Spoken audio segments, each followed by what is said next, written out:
Vous connaissez sûrement les grands noms du transport en France, comme Berliet ou Saviem.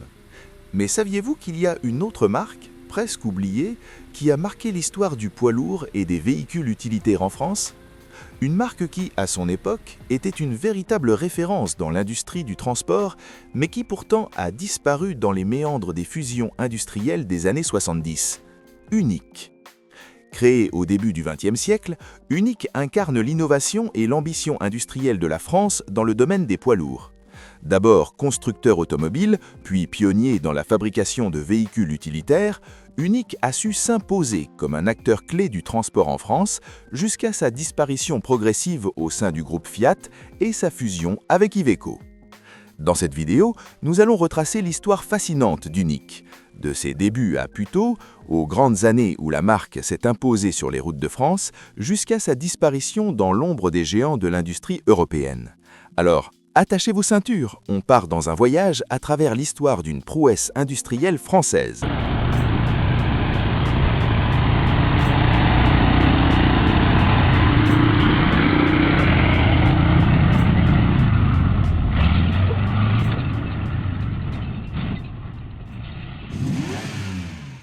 Origine et histoire de la marque Unique, 1905-1975. L'histoire de Unique commence en 1905, lorsque Georges Richard, un industriel passionné d'automobile, fonde la société Unique Automobile à Puteaux, dans la banlieue parisienne. Dès ses débuts, la marque se distingue par son ambition de révolutionner l'industrie du transport en s'engageant dans la production de véhicules robustes et durables. Le nom Unique fait référence à l'idée de créer un véhicule unique, un modèle d'exception capable de répondre aux besoins de transport lourd de l'époque. Initialement, Unique Automobile se concentre sur la production de voitures particulières, mais dès les premières années, la société réalise que l'avenir réside dans les véhicules utilitaires, plus spécifiquement dans les camions et autres véhicules de transport. Ainsi, à partir des années 1910, Unique se tourne progressivement vers la fabrication de véhicules utilitaires. Ce choix est motivé par l'évolution du marché et par la demande croissante pour des moyens de transport destinés à soutenir l'industrialisation et les échanges commerciaux dans une France en plein développement. Après la Première Guerre mondiale, Unique commence à se spécialiser pleinement dans la fabrication de camions, répondant aux besoins du marché en pleine croissance. En 1920, la société lance sa gamme de camions légers et moyens qui rencontre rapidement un grand succès. Avec l'arrivée des années 1930, Unique se distingue davantage en modernisant ses camions, notamment grâce à l'introduction de moteurs diesel plus performants.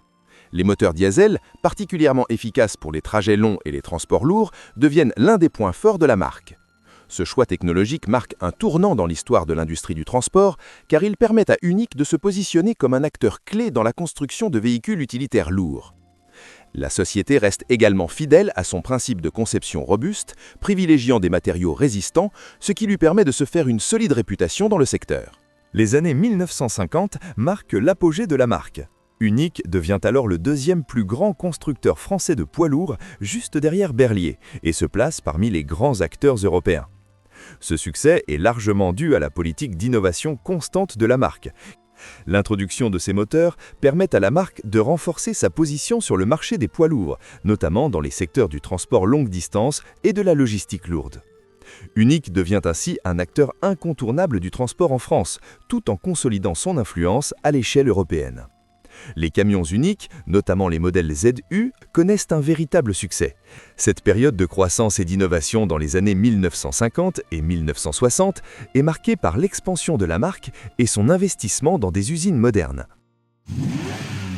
Les modèles phares de Unique.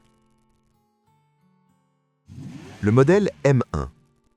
Le M1 est l'un des premiers utilitaires légers de Unique et il joue un rôle déterminant dans l'évolution de la marque. Ce modèle, lancé au début du XXe siècle, devient rapidement un des camions les plus populaires de la période, notamment dans les années 1910 et 1920. Le M1 est conçu pour répondre aux besoins des petites entreprises et des commerçants qui nécessitent un véhicule robuste pour effectuer des livraisons urbaines ou locales. Ce camion se distingue par sa fiabilité et sa solidité, des caractéristiques essentielles pour les transports urbains à une époque où les infrastructures routières sont encore en développement. La compacité du M1, combinée à sa robustesse, en fait un modèle particulièrement adapté aux trajets courts en ville, là où d'autres véhicules plus volumineux peinaient à manœuvrer. Le camion unique ZU 122 Isoar, le roi des seigneurs de la route pour les longues distances et les chantiers isolés.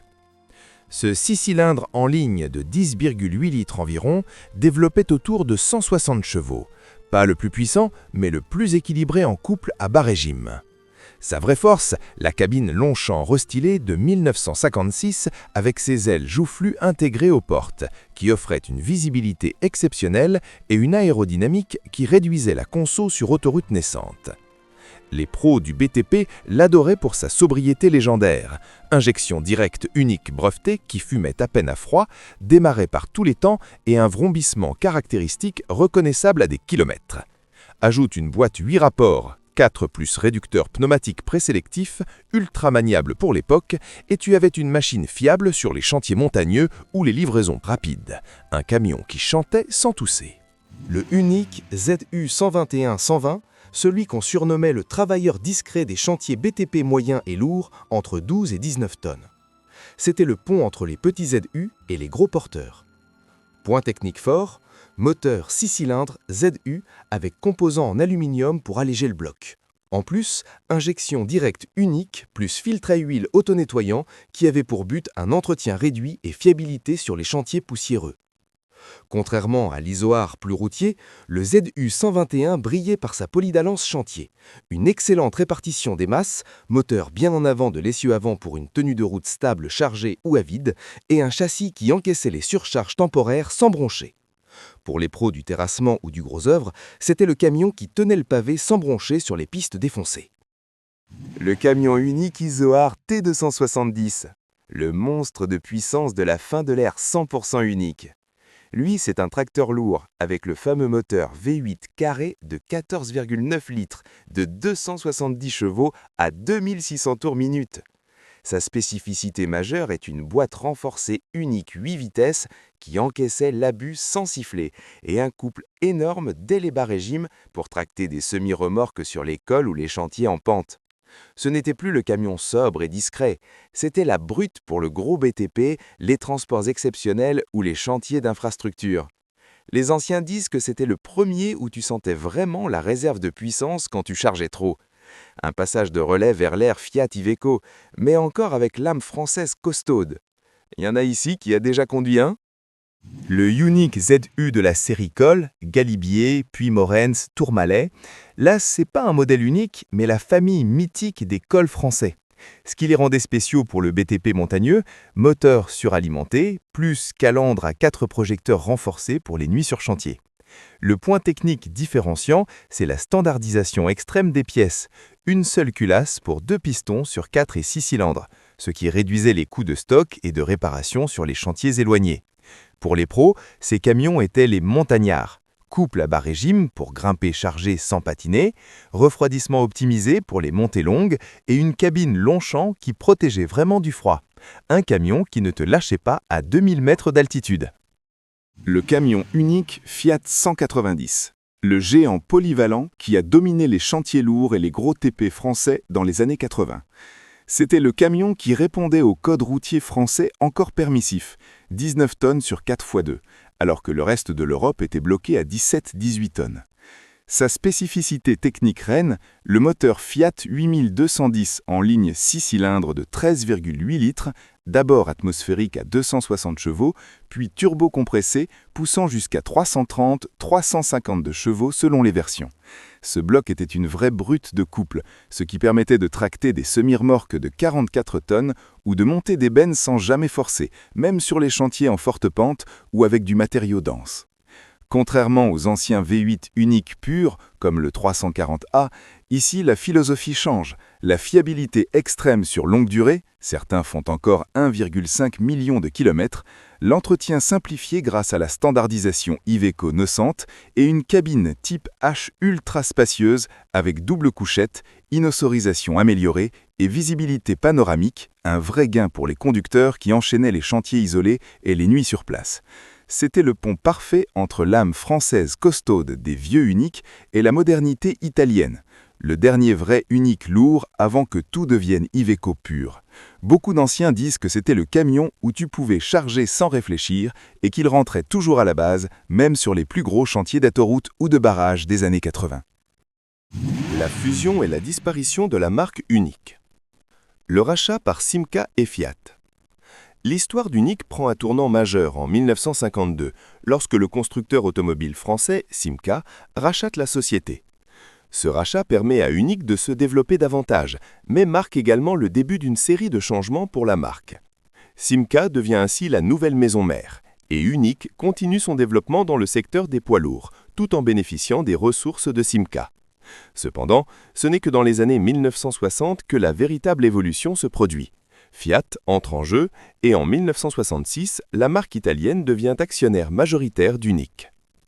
Sous le contrôle de Fiat, Unique commence à intégrer des éléments techniques de la gamme Fiat VI, Fiat Veiculi Industriali, notamment dans les moteurs et les cabines. Toutefois, Fiat permet à Unique de maintenir une certaine autonomie, notamment pour la conception de ses camions.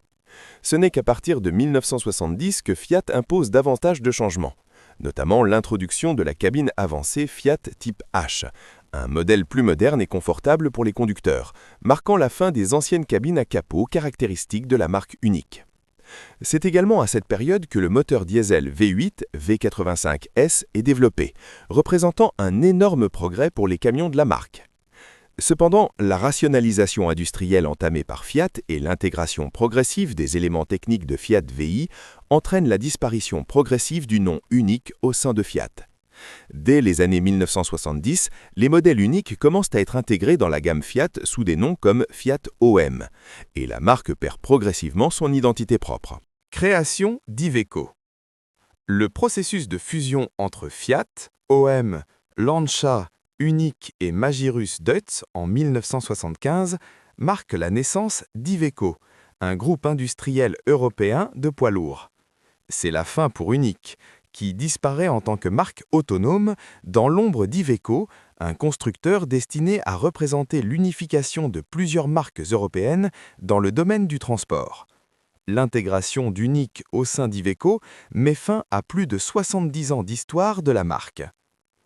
Le nom Unique disparaît donc en 1975, mais son héritage, ses innovations et ses modèles phares continuent de vivre à travers les véhicules produits par Iveco, qui perpétuent l'héritage de la marque dans les années suivantes.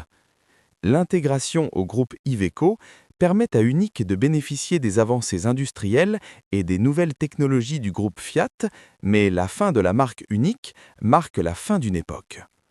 Alors, pourquoi Unique reste une légende ? En fait, malgré sa disparition, Unique demeure une légende de l'industrie du transport, un symbole d'innovation et de résilience dans un secteur en constante évolution.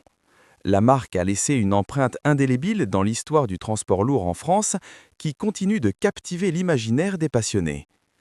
Les collectionneurs et passionnés de poids lourds considèrent encore aujourd'hui les véhicules historiques d'Unique comme des véritables icônes du patrimoine industriel français.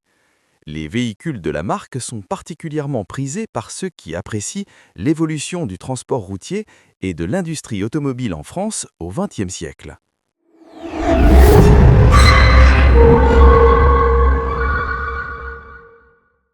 Et vous, avez-vous déjà eu l'occasion de conduire un Unique? Ou peut-être en avez-vous encore un modèle dans votre collection? N'hésitez pas à partager vos histoires avec nous dans les commentaires. Si vous avez apprécié cette vidéo et souhaitez en savoir plus sur les légendes de l'industrie, abonnez-vous à la chaîne BTP Power et activez la cloche pour ne rien manquer. On se retrouve très vite pour explorer d'autres histoires fascinantes d'engins et de marques qui ont façonné l'histoire du BTP. À bientôt!